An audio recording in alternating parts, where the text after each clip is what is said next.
La foto muestra una caravana de llamas de carga atravesando una montaña de colores surreales en el corazón del macizo Ausangate, Apu Mayor del Cusco y una de las montañas sagradas más importantes del sur andino. Tomé esta fotografía mientras trabajaba en la elaboración del libro Capacñán, Los Caminos de la Historia. Luego de la presentación del libro por parte de una empresa privada, el Ministerio de Cultura se interesó en las imágenes y me propuso montar una muestra fotográfica que sería difundida masivamente y que tendría como escenario el local del Museo de la Nación. Los especialistas del ministerio se contactaron conmigo para pedirme una imagen que funcione como emblema de la muestra. Al cabo del envío se sucedieron varios días de silencio, luego de los cuales se contactó la propia ministra, preocupada, para decirme que al parecer no había entendido el encargo. La foto era hermosa, pero carecía precisamente del camino que se quería homenajear. Y era cierto, en realidad por eso había escogido esta fotografía. Hacía siglos que el camino de piedra labrada había desaparecido cubierto por sedimentos y rocas de las montañas. Sin embargo, seguía uniendo pueblos y sirviendo como vía principal de intercambio para los comuneros de estas montañas. Y en eso estaba su verdadera esencia. Mientras el Gran Capacñán siga uniendo a la gente y siendo usado por peruanos, nunca desaparecerá. Seguirá viviendo en el corazón y la mente de los hombres y mujeres de esta parte de los Andes. Con esta imagen me despierto todos los días. No es que vive en la playa frente al mar de Cabo Blanco o de Los Órganos, sino que es la foto que decora la pared frente a mi cama. Siempre regreso, sin embargo, a la costa de Piura, con mis hijos, con Carolina, mi esposa, quizás buscando estas playas hermosas, la hospitalidad de su gente, el sabor de su comida o ese mar increíble que ha modelado el carácter de la gente de estos lares desde hace miles de años. Tomé esta foto desde la embarcación de mi buen amigo Carlos Chapilliquén, mientras trabajaba en el libro Cabo Blanco, Velas y Buen Viento, un proyecto editorial dirigido a rendir homenaje a estos hombres que todavía se hacen cada mañana a la mar, valiéndose solo del viento y llevando a cabo una pesca altamente sostenible de atún y pez espada. Sin embargo, el mundo que rodea esta actividad, tan singular como la gente que la practica, es una real dicotomía que se debate entre dos extremos.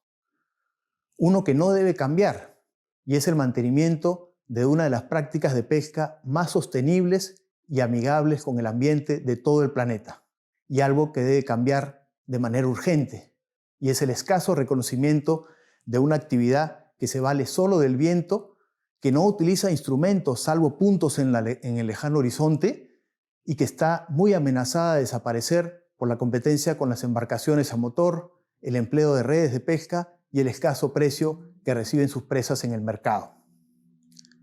No sabemos si las blancas velas seguirán decorando el horizonte del mar de la costa del norte del Perú.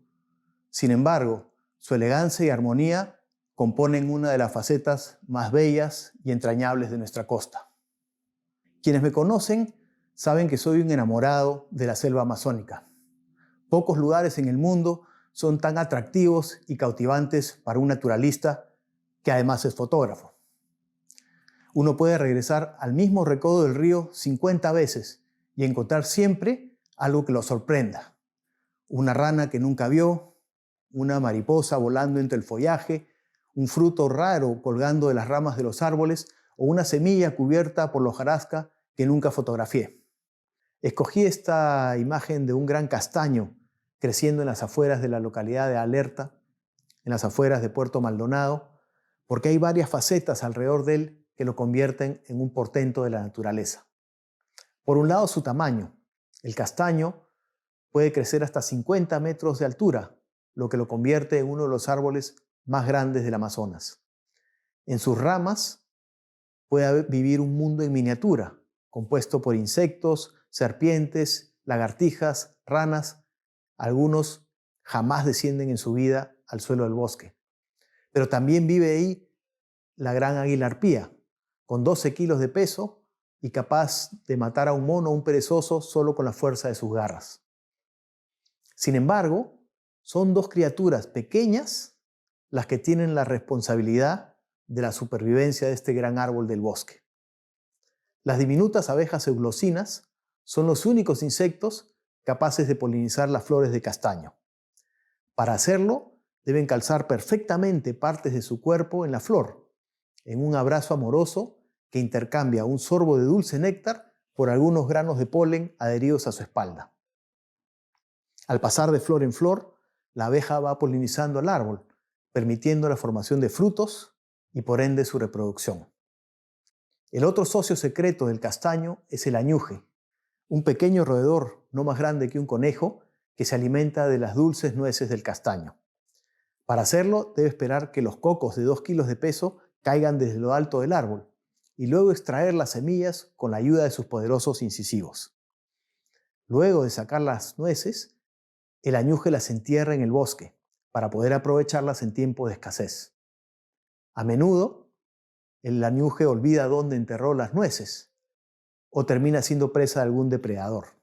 Las semillas, sembradas sin querer, inician entonces el largo camino para convertirse en un gigante de la selva amazónica. Magia pura en el corazón del Amazonas.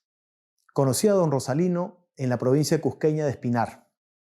Me encontraba documentando el esfuerzo de 3 comunidades campesinas para establecer el área de conservación regional Tres Cañones Virginíoc.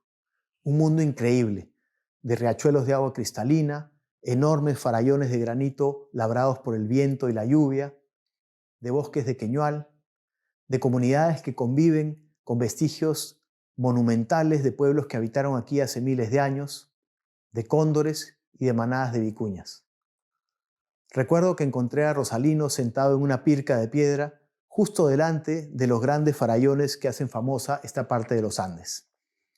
Saqué mi cámara y empecé a hacer unas fotografías. Él se acercó y respetuosamente me preguntó si podía tomarle una foto. ¿Cómo iba a negarme? El retrato quedó hermoso, pero más hermosa aún fue esa sensación de pertenencia de un hombre de más de 80 años que nunca había salido del Cusco, que jamás había dejado la provincia de Espinar, pero que tenía ese amor a su tierra que solo tienen aquellos que le han dado la vuelta al mundo 2 veces y regresan convencidos de que no hay lugar mejor que la tierra que nos vio nacer. Estas 4 historias, aparentemente inconexas, tienen en común mi profundo amor por el Perú. Siento que soy una persona muy afortunada. Por casi 40 años he viajado por todos los rincones de esta tierra.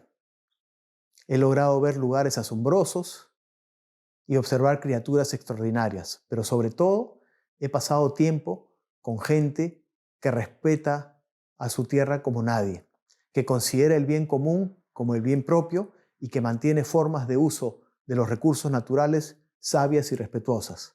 De ellos tenemos aún mucho que aprender. Todo este esfuerzo, plasmado en un banco de imágenes de varios millones de fotografías y varios cientos de libros, tiene como gran fin devolver al Perú algo de lo mucho que me ha regalado, pero no con un fin altruista o egocentrista.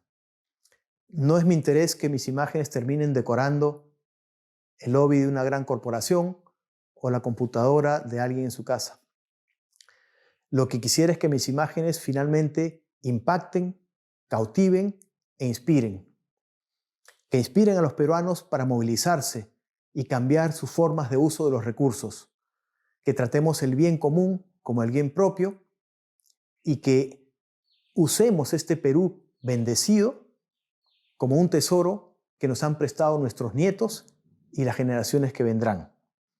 Si logramos hacer eso, o al menos nos animamos a lanzarnos a conocer este país maravilloso, todo habrá tenido sentido.